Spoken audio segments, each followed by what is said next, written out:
Okay, now that we have our dominoes and our environment, let's get started with animation.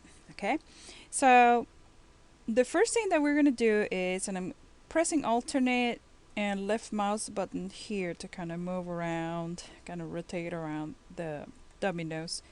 Um, we're gonna simulate this the 5-1 domino rotating and hitting the 2-1 domino. Okay. In real life, what will happen if we look at them from the side, I'm going to show you here with the rotate tool. If I try to rotate and grab that blue axis, it kind of does the action, but it rotates from the middle, right? In real life, what would happen is it will stay on the ground. I will rotate while working with that bottom side as a hinge. Think of the hinge of a door that when you open it, it makes the whole door rotate from that hinge working as a pivot point, right? So let me hit undo to undo that rotation that I just made. And let me show you how you can change the pivot point of the point of rotation to be from the middle to the floor. Okay, so let's do that actually on the side view. So I press the space bar and I'm going to go here on front Z. Okay, and I'm zooming in with the middle mouse and alternate middle mouse to position it where I want. And what I'm going to do is I'm going to press the insert key, which is on your keyboard, right next to the delete, probably near the backspace top right side of the keyboard. And when you do that, you're going to notice a change on the handles there. You have rotate, you have scale, and you have move. So what I'm going to do is click that up arrow and move it all the way until that middle green line there touches the floor. Okay, and to top that off, since it's going to go towards the domino in this side, I don't want it to rotate. Let's press insert again. Let me show you what I'm trying to say. If we rotate it, now it rotates perfectly from the bottom, except the fact that when we rotate it, if you want to reach this other domino over here, perfect, it reach, but look at what happens to this side. So that complicates things, because then we'll have to move the domino up, and that might not quite work for what we want. We don't want the domino to, this thick line here is the floor plane, right? Let's take a look on the perspective viewport. Look at what's happening.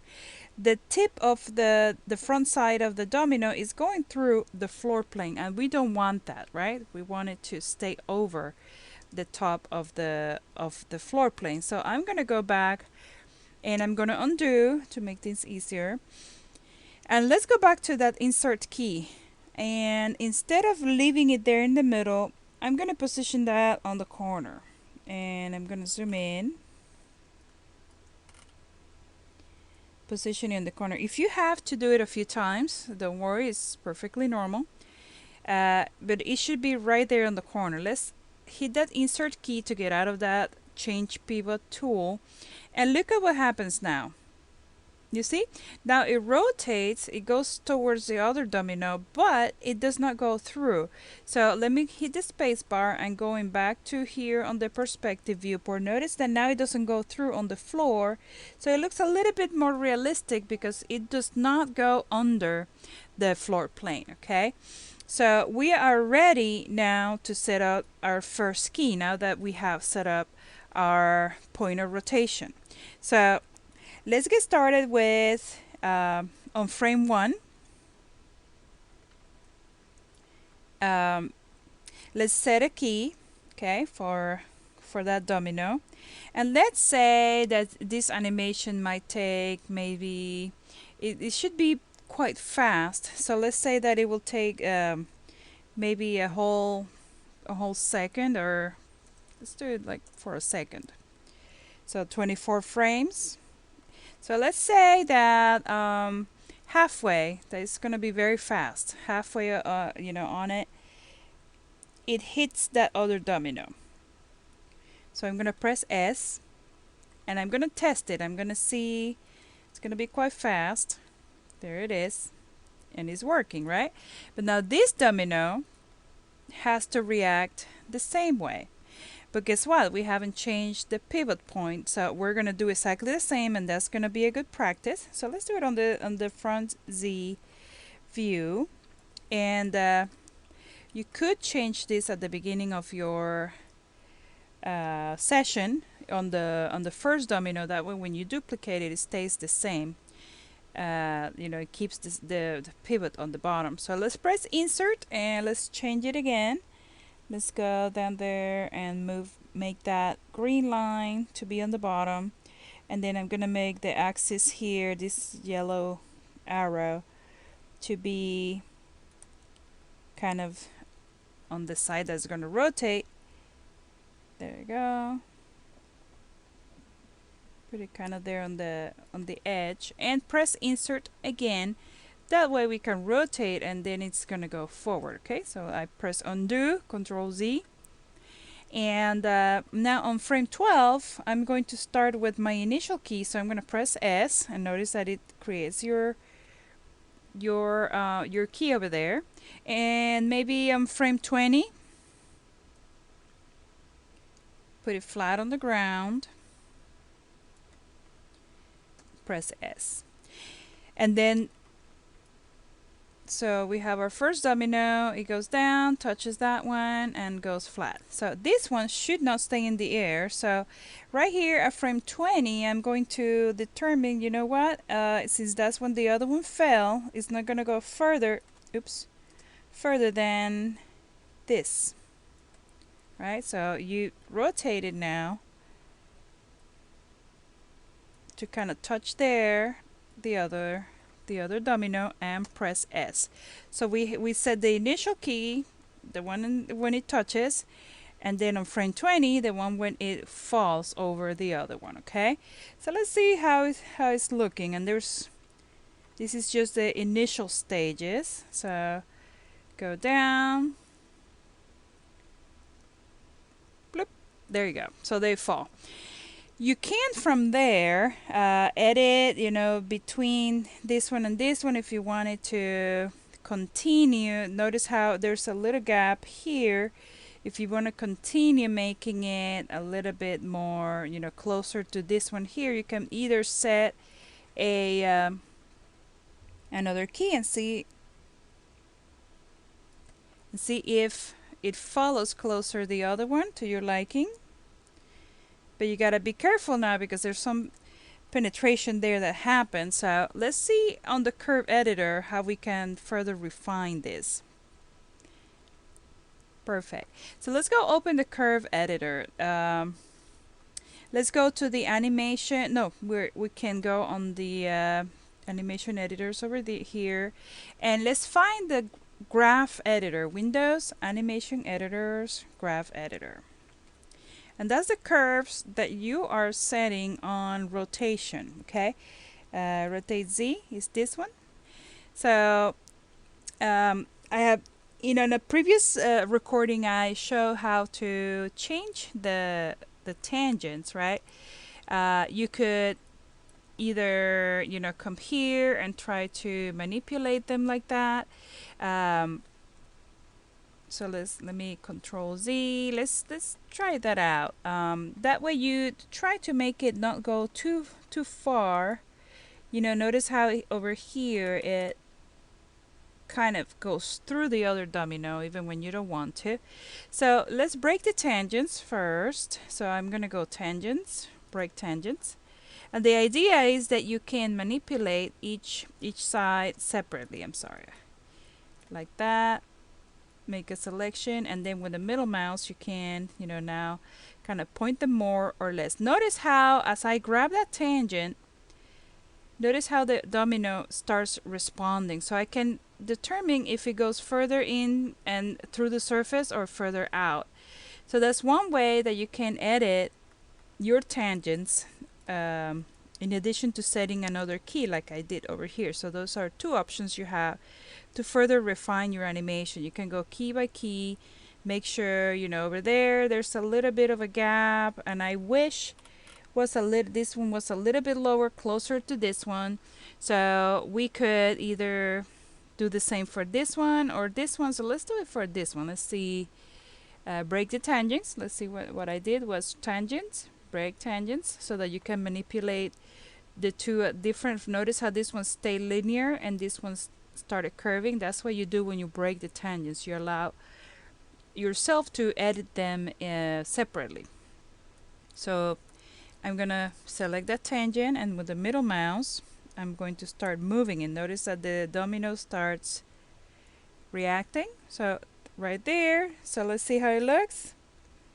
Goes down, and there you go. So those are two ways you can create that impact. Okay, let's play. Let's see how it's looking. It's gonna be kind of fast. Good. So it has that feeling of one hitting the other, which is what we're going for in this exercise. However, it kind of looks a little bit rigid, right? Like, I would say, you know, when this one hits that one, when 5-1, was it 5-1? Yeah, 5-1. When 5-1 hits the other one, I would say that maybe it slides a little bit back, you know, maybe it starts pushing back.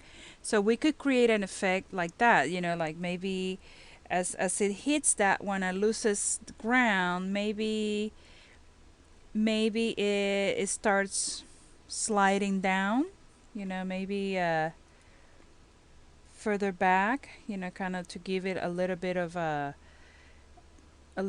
slide as it hits the other.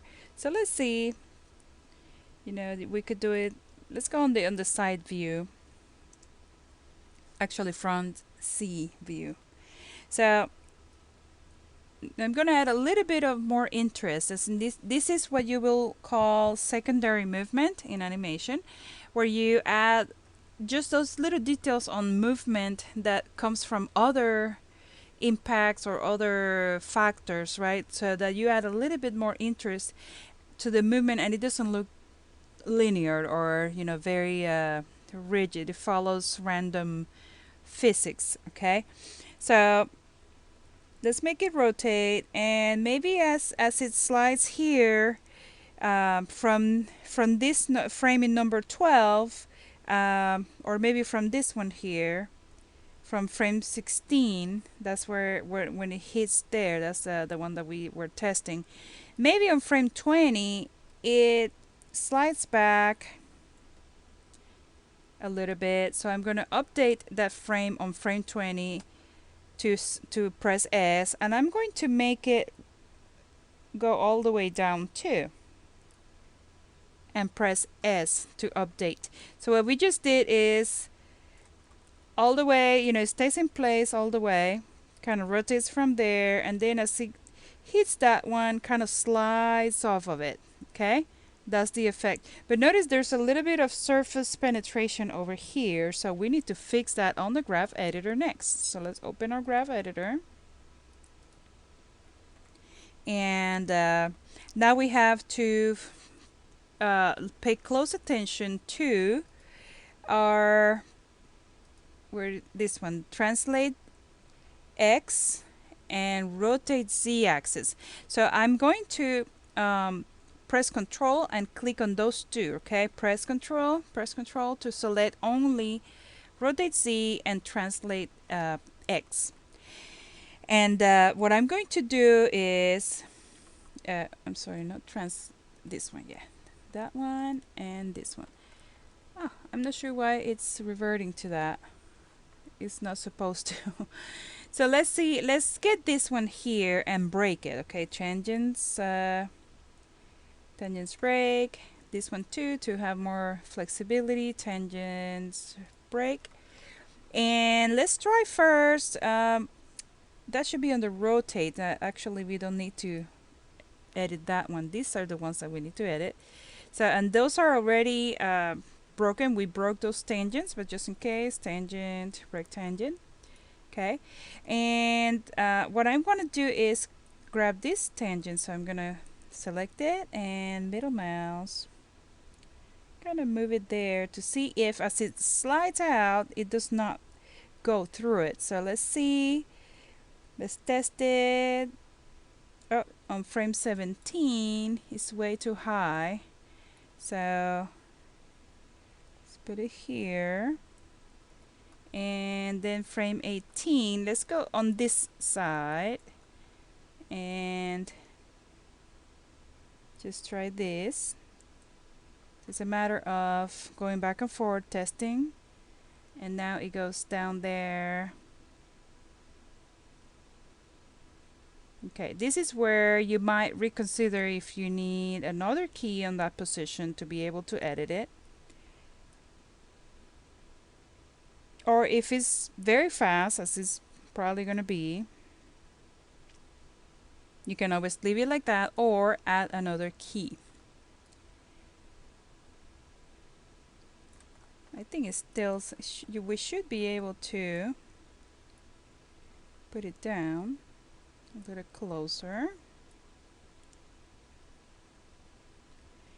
It still goes a little bit.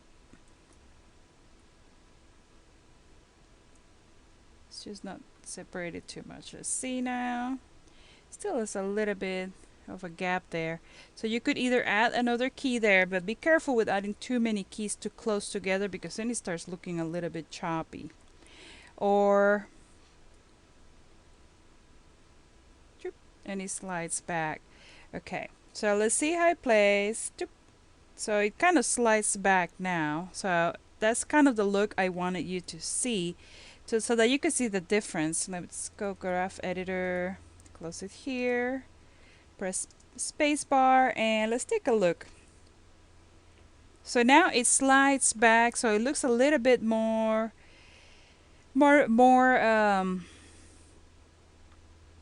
you know, less rigid, more like dynamics. Okay, and there's more tweaking that you can do to that, because not only will slide back, but it will probably rotate a little bit. And same thing with this one. Let's take a look at 2.1. As we start the animation, he starts right there in position. Let's set another key there to make sure we get it started there. And then as the other one, as 5.1 hits it, you know, it goes forward and moves. But maybe you want to make it move and rotate a little bit, you know, kind of like that, right? After it falls. So maybe we can just let's select, you know, maybe let's put 48 here to make it 2 seconds for now. We're not going to make it that long. But maybe in frame 24 it rotates a little bit and slides out, you know, because it was pushed. So maybe it does a little bit of a rotate movement. So I'm going to press S to set a key there, and it hits and it rotates. It's kind of it's not exactly how I want it, but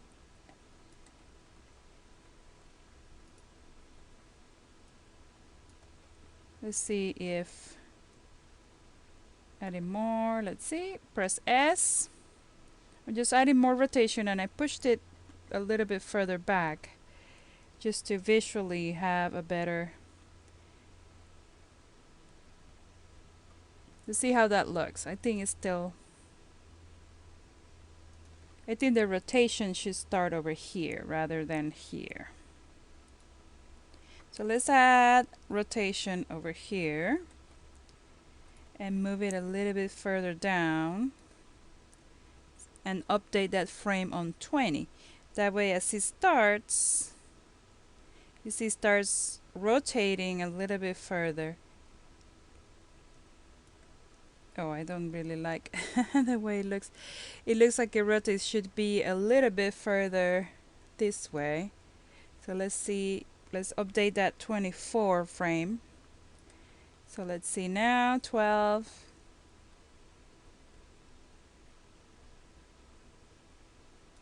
I think it rotates way too much.